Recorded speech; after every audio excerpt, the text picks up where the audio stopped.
NASCAR, anything can happen. Texas proved just that with the 10th different winner of the season in Austin Dillon going to victory lane and dramatically shaking up the playoffs. And NASCAR's chase for the playoffs heads to the heartland of America as Inside the Lines presents MDK RaceDay as we get you set and ready for the 19th race of the 2020 NASCAR Cup Series season, the Superstart Batteries 400, live from the Kansas Speedway in Kansas City, Kansas.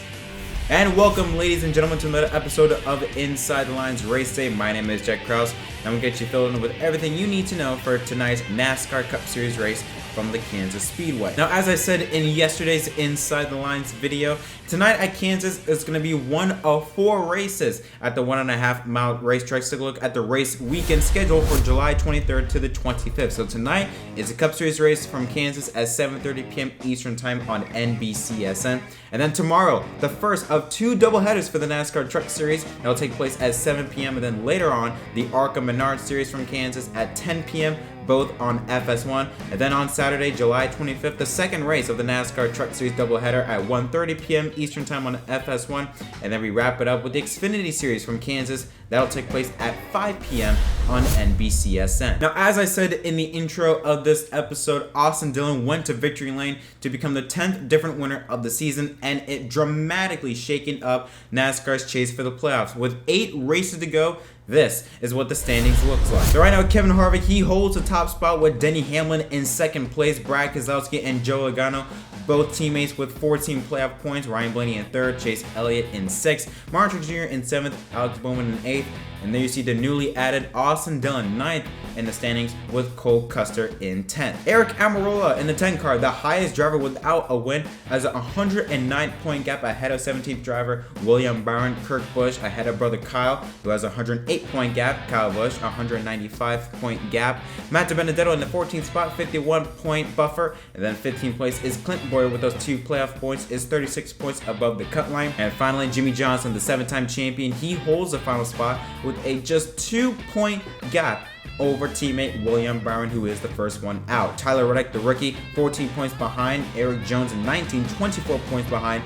And Bubba Wallace in 20th, he is 76 points behind. And now let's take a look at the starting lineup for tonight's Superstart Batteries 400 from the Kansas Speedway. Once again, randomly drawn, as we've stated in an earlier episode of Inside the Lines yesterday. If you have not checked it out, you can click the little bell up there, or wherever it may be. Click the little bell up there to get you filled on everything you need to know regarding the future of NASCAR's plans regarding the 2020 season and the fact that there will be no practice or qualifying sessions for the remainder of the season. So from now on, it's all going to be randomly selected. And driver that starts on pole is Kevin Harvick, who holds the second best average finish at the racetrack with a finish of 9.79, including 3 victories. And to his outside is Joey Logano, a 2-time Kansas winner. Row 2 has Eric Almirola, who has 6 top 10s at the racetrack with the best finish of 8th twice. To his outside is the Ford of Ryan Blaney, who has 3 top 5 finishes with the best finish of 3rd back in 2017. Martin Truex Jr., a 2-time Kansas winner who holds the highest average finish of all JGR drivers. He starts in the 5th spot. To his outside is Alex Bowman, the Fontana winner, who led 63 laps and finished 2nd, so close to a victory in May last year. Row 4 has a couple of former winners. Brad Keselowski, a 2-time winner, including last May, and Kyle Busch, who won here back in May of 2016. Kurt Busch, who begins in row 5 on the inside, who finished in the top 10 in both Kansas races last year. He starts alongside Denny Hamlin, a 2-time Kansas winner, including last fall. A driver that won back in the fall of 2018 is a driver of the number 9 Chevrolet, Chase Elliott, who starts 11th. And to the outside of him is Matt DiBenedetto, who's having his best season so far in the Cup Series, currently 14th in the standings. Row 7 has Chris Buescher in the 17 car, and to his outside is Matt Kenseth, a 2-time Kansas winner back in 2012 and 2013. Row 8 has William Byron, who scored his first top 5 at Kansas last fall, and Austin Dillon, the newest driver to be added to NASCAR's playoffs, last week's winner. He has a pair of 6th place finishes at this racetrack back in 2016. Bubba Wallace, who starts on the inside of row number 9, scored a solid top 15 finish last weekend at Texas. He starts alongside Ryan Newman, who won here back in the fall of 2003. Row 10 has Clint Bowyer, who has 3 top 5 finishes in his home racetrack, including a best finish of 2nd back in 2007. And Jimmy Johnson, a 3-time Kansas winner, he is currently tied with Kevin Harvick for most career wins at the racetrack. Row 11 has Eric Jones, who scored 2 top 5 finishes, including a 3rd back in May, and Christopher Bell, the rookie, who won here in the Xfinity Series back in 2017. Tyler Reddick, the rookie, who finished 9th in his only Kansas Cup start last year. He starts alongside Cole Custer, who was competing in his first Cup start at Kansas, who did have a best finish of 11th back in the Xfinity Series. Row 13 has Ricky Stenhouse Jr., who has a best finish of 11th 4 times, and to his outside, Garrett Smithley. Row 14 has Michael McDowell in the number 34 car and JT Yeley in the 27 car to his outside. Row 15 has a pair of rookies, Brendan Poole on the inside and John Hunter Nemechek, who's going to be making his first Cup Kansas start as well, who also won here back in the fall of 2018 in the Xfinity Series. Row 16 has Corey LaJoie and Quinn Houff. Row 17 has Josh Bilicki and Joey Gase. Row 18 has Ryan Preece and Ty Dillon. Row 19 has Daniel Suarez, who has the best finish of 7th back in 2017, and Timmy Hill to his outside. And rounding out the field is Reed Sorensen and BJ McLeod. So what are some expectations coming tonight here at Kansas? Well, I really don't know. Last weekend, last Sunday, I predicted that Texas was going to be a snooze fest, and I started out correct. Stage 1 was a doozer, but then, yeah, we all know what happened after Stage 2. But Kansas, I really like Kansas. Kansas really works well with this package, specifically under the lights. Go back and watch the 2019 Kansas races. They were both really good. I felt like one of the best, or felt like produced some of the best racing of that package last year. And I expect the same thing to take place here tonight. I think also with the heightened up alertness and awareness of the fact that we are just 8 or 9 races away from the NASCAR playoffs, I think you're going to see a lot more drivers making more bold strategies and more aggressive moves, like what we saw last weekend at Texas with Richard Childress Racing taking Tyler Reddick and Austin Dillon by making them pit for 2 tires for Dillon and no tires for Reddick to get them out in front in order to have that 1-2 finish. I think you're going to see maybe not the exact same outcome like that, but you're going to see, I feel like, a lot of strategy calls similar of that nature to try and get them out in front to get track position. Because Kansas is a track that was just repaved around 2012, Texas around 2017, but it's still pretty fresh. I feel like only 8 years since it's repaved, and we saw in 2019 that tires really didn't matter that much. So track position is going to be key. Now, as for drivers, what are some drivers I think you need to watch out for? Stewart-Haas, specifically 2 drivers, Kevin Harvick and Eric Almirola. As of late, Eric Almirola has produced some really, really strong runs. The only issue is that something happens that prevents them from closing out a win or a really good finish. Texas, I thought he had a really good car even when he had no brakes. He still was out in front leading until he made a mistake by blending onto the racetrack way too early. And Kevin Harvick, I don't need to add on. Kevin Harvick, who has been on a hot streak so far in 2020, who's tied with Jimmy Johnson for the most career wins, with 3 to be exact, at the Kansas Speedway. And I think, again, Harvick is going to be a factor. I think he won here back in 2018. In May of 2018, if I'm not mistaken. So he's won here recently. It's not like certain drivers like Ryan Newman, who won here all the way back in 2003, or Matt Kenseth back in 2012, 2013. Harvick, he has won races as of late at Kansas, and I think he's going to be very competitive in this race here tonight. But I think the main battle, the big battle that's going to be taking place here tonight, is that final cutoff spot. This 15, 16, 17, 18 spot. That is going to be the race, I feel like. Clint Boyer, who only has a 36-point gap. Yeah, that's good until we saw what happened with Jimmy Johnson last week. I think Johnson had like a 24-point gap. Went into the wall. Now that's down to just 2 ahead of William Byron. You have to understand, the only reason why Jimmy Johnson's even in the playoffs is because William Byron suffered a really big crash, I believe, with Ty Dillon at Texas. So anything can happen between here and the final race at Daytona in 8 weeks. A lot of stuff can take place. So with Jimmy Johnson, who currently holds that final spot, he runs really good at Kansas. 3-time winner, finished in the top 10 in both races. I think a 6th in the May and a 10th in the fall. He runs really good at that racetrack, and he has said that Kansas is one of his favorite racetracks. So he's a driver that you might need to look out for. You look at people like William Byron, who really needs to find his way to lock himself into the playoffs. Doesn't have the best finish, well, I should say best finish. Pretty new record at Kansas. He needs to have a really good run just to help solidify his chances of making the playoffs. You look at also another driver, Tyler Reddick, who's only 14 points behind.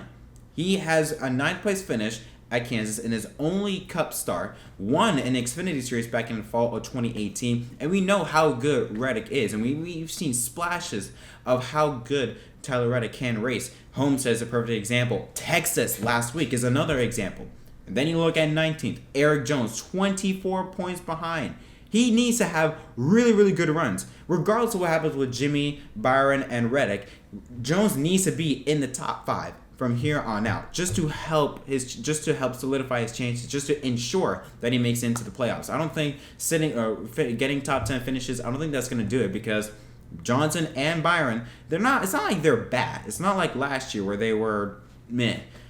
The Hendrick cars have stepped up. Richard Childress cars have also stepped up. So Jones, I think he's going to do that and more if he wants to make it, or at least help his chances of making it into the playoffs. As for Bubba Wallace in 20th, he needs to win a race. I mean, he's 76 points behind in the equipment that he's in. I just don't see him pointing his way into the playoffs. He's going to have to win the race, and more than likely it's going to come at a restrictor plate track like Daytona of his best chances, because Richard Petty Motorsports, they're great. They have improved greatly from last year. They're not at the level of RCR, where they can get out front and stay out front. I feel like if you put Bubba Wallace in the same position as Austin Dillon was, he's not going to stay there for long just because of the equipment he's in. So I think if Bubba Wallace can have a shot at making the playoffs, is going to come at Daytona. But I do feel like that the main race, though, what everyone's going to be focusing on is those 4 drivers: Bowyer, Johnson, Byron, and Reddick.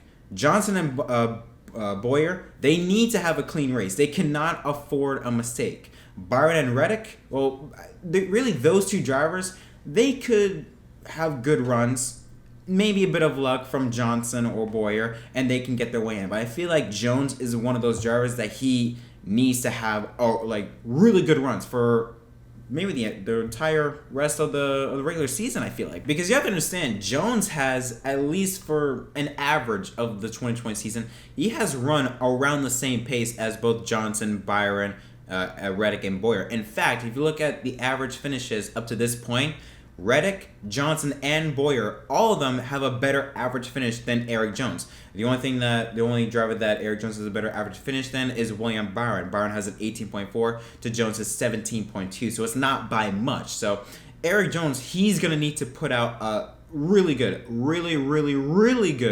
8 races in order just to have a shot at the playoffs, because if it was like last year, like I said, if it was like last year and you had Hendrick Motorsports of Johnson and Byron in that same position, Jones would easily overtake them.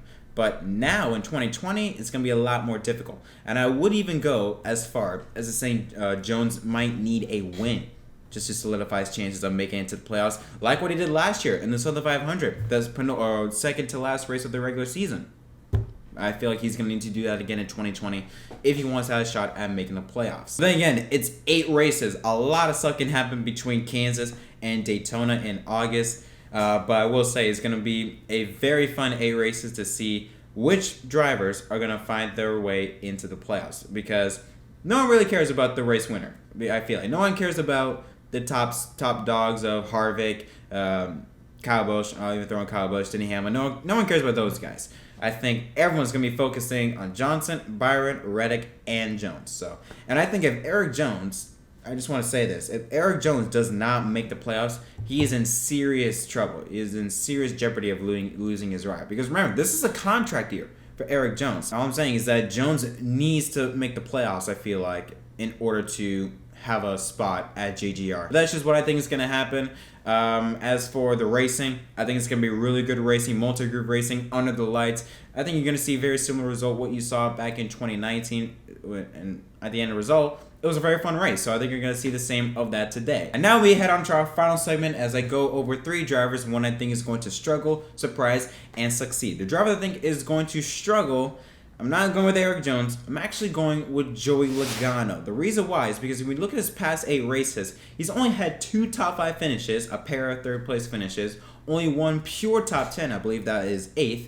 But the other 5 finishes outside the top 14, including I think 2 or 3 outside the top 20. Joey Logano has not been, how I should say, I don't want to say the same, but hasn't been as competitive as I thought he would be. in recent weeks. I mean, you have to understand that last weekend at Texas, Logano finished third. That was his first top 5 since Martinsville back in June. Yeah, it's been nearly a month, or more than a month, of Logano just not being up front. And before that, he's only had one top 10 since Martinsville, and that was a 10th place finish at Indianapolis. I don't want to say Logano hasn't been the same, but he's just not been up as much as I would like for him to be. And when you look at his previous finishes at Kansas, yes, he is a former winner back in 2015, but to be fair, he did have to wreck Matt Kenseth to take that win. I just don't see him, I don't want to say struggling, because when I say struggling, people might think, oh, top 15, top 20. I don't think of that, but in terms of his standards, I think you might see him top 10 to top 50. That's where I see Logano, and that's why I put him as a driver to struggle, because when we talk about Joey Logano, we expect him winning races out in front. But now he's just been there. He's had shines of brightness, but he hasn't been consistent compared to a driver like Ryan Blaney, who's a driver that I think is going to succeed. Blaney, he has been close. He has led laps. He has led the most laps in numerous races so far in 2020, but he hasn't closed out the deal except for a win at Talladega. I think that is going to change. I got Ryan Blaney winning this race, and I think he is going to get his second win of 2020 and his first at the Kansas Speedway. I think that team has just had so much things go bad, but they have got so much speed. They've got speed. They have had opportunities to win, but something would always happen that doesn't go their way. I think they're going to fix it tonight, and I think they're going to win this race. I sort of switched it up a bit. I went for pick to struggle, succeed, and now we're going to end it up with the surprise. The driver I think is going to surprise a lot of people is Tyler Reddick. I think you're going to see him in the top 5. Again, we talked about Reddick and how good he has been on the mile and a half tracks. You look at tracks like Homestead, where you finished third, and then a second place last weekend at Texas. He was able to hold off Logano and Kyle Busch. He was able to hold off those guys. In fact, build a gap, about a second, 1.2 or 3 second gap ahead of Logano and Kyle Busch before that last caution came out with Denny Hamlin. He was able to build a gap on those guys. So it shows that they have speed if they're able to stay out in front. And I think Reddick, with how good he has been so far in his rookie season, with the equipment that he has run with at RCR, I think you're going to see Tyler Reddick in the top 5 and have a top 5 finish. I don't think you're going to see him go for a win, but I think you're going to see him at least have a top 5 finish in this race. And yeah, that's all we got for today's episode of Inside the Lines Race Day. Guys, tell me in the comment section down below, who do you think is going to win tonight's race here at the Kansas Speedway? And do you think, or what are your thoughts on, do you think of any playoff drivers, or at least drivers trying to not lock themselves into the playoffs? Do you think we might see another instance, what we saw last weekend at Texas, of a driver that's outside are going to lock themselves in, like an Eric Jones or a Tyler Reddick? Again, leave all your suggestions down below in the comments. But that's conclude this episode of Inside the Lines Race Day. Thank you guys so much for watching. My name is Jet from MDK, and I'll see you guys next time.